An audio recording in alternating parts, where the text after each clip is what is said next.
What if I told you the most powerful financial technology in modern history? Paper money was not born in Europe, not created by some brilliant economist, and definitely not invented by a banking system. Instead, it came from a problem no civilization had ever faced before. A problem so absurd that emperors, merchants, and entire dynasties were forced into one invention that would change the world forever. It started with one simple question. What happens when a country becomes too rich to carry its own money? Today, we swipe cards, tap phones, and pass colorful bills without thinking. But 1,200 years ago, China stumbled on the idea of money that existed only because people agreed it should. But here's the mystery. How did a civilization that mastered bronze, iron, printing, and silk also learn to trust something as fragile as paper? And perhaps more troubling, the world's first paper money collapsed under its own success. What does that say about ours? Let us go way back to where the financial world first discovered the dangerous magic of money you can print. China before paper money. To understand why China created the first paper money, you must first understand the world's most complex economy before paper ever existed. For centuries, China used metal coins called Kaiyun Tongbao. Small, round bronze discs with square holes were stable, widely trusted, and tied to the state's authority. But there was one major problem. Coins were heavy, very heavy. As China's economy grew during the Tang dynasty, merchants traveled further, trade expanded, and wealth concentrated in major cities. Suddenly, people weren't moving coins across a street, they were moving fortunes across provinces. Imagine being a merchant who needed to buy 20 tons of silk or tea. That's not a bag of coins. It's a caravan of coins. And carrying more money meant attracting more thieves, slowing down caravans, and turning trade into a logistical nightmare. But the weight problem wasn't the only issue. China's economy had exploded so fast that even the government struggled to mint coins fast enough. Bronze shortages hit, counterfeiting increased. Trade demanded a new solution, and then, one small, seemingly insignificant invention changed everything. Woodblock printing. China already used paper. But printing meant paper could now be produced and replicated faster than anything before. Nobody knew it yet, but printing was about to create the world's first financial revolution.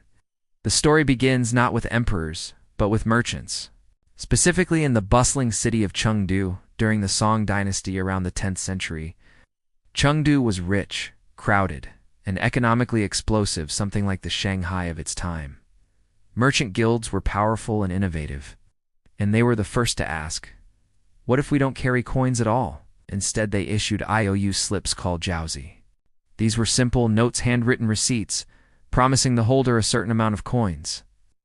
At first, these weren't meant to be money. They were just claims, a temporary convenience. But something strange happened. Ow! People began trading the jiaozi as if they were coins. Why? Because the notes were lighter, easier to transport, hard to steal, backed by trusted merchants. Soon, whole markets started accepting them. The idea spread, and suddenly, people realized something shocking. Paper doesn't need value to function as money. It only needs trust. The merchants had accidentally created the world's first form of privately issued banknotes. But success attracts attention, and the emperor noticed. By the early 11th century, jiaozi were everywhere. Private merchants made fortunes issuing them. But with popularity came fraud, overprinting, and inflation.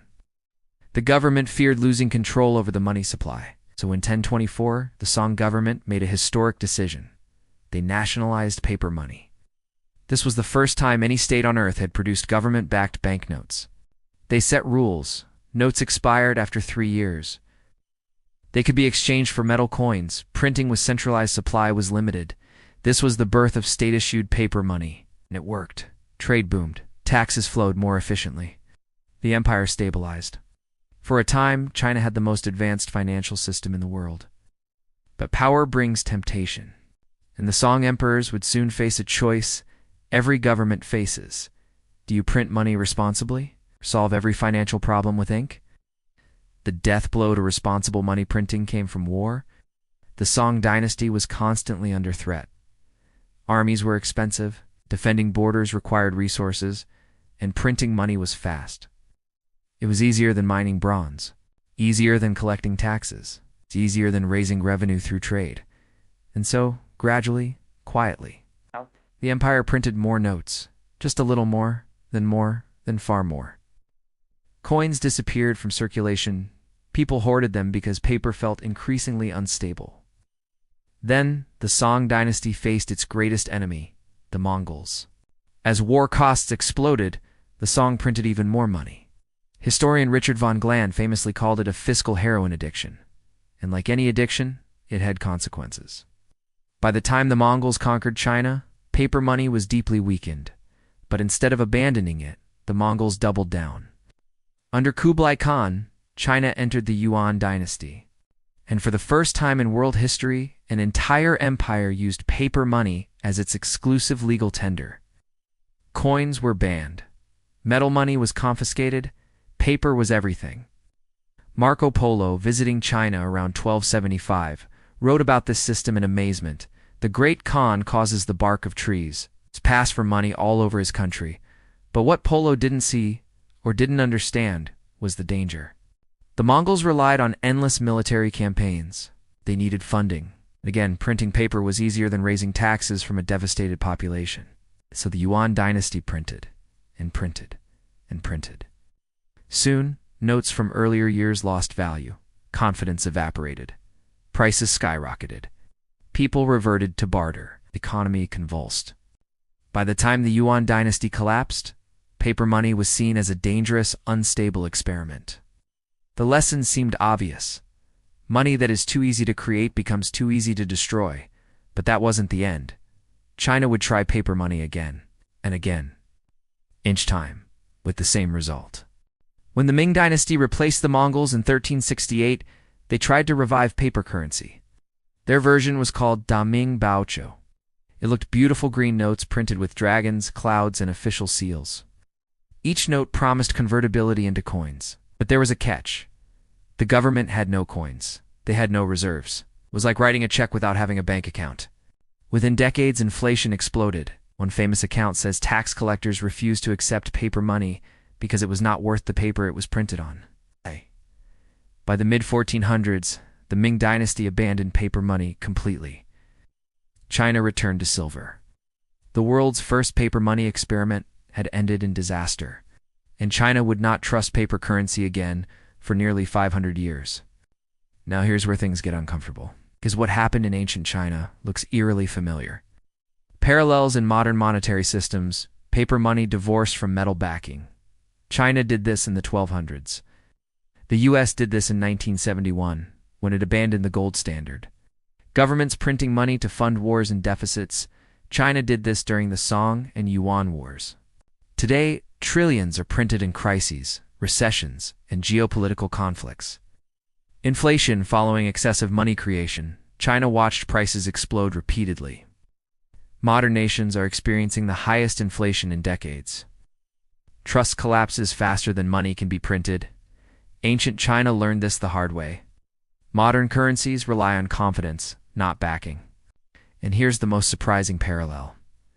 China's paper money survived only when backed by institutions people trusted.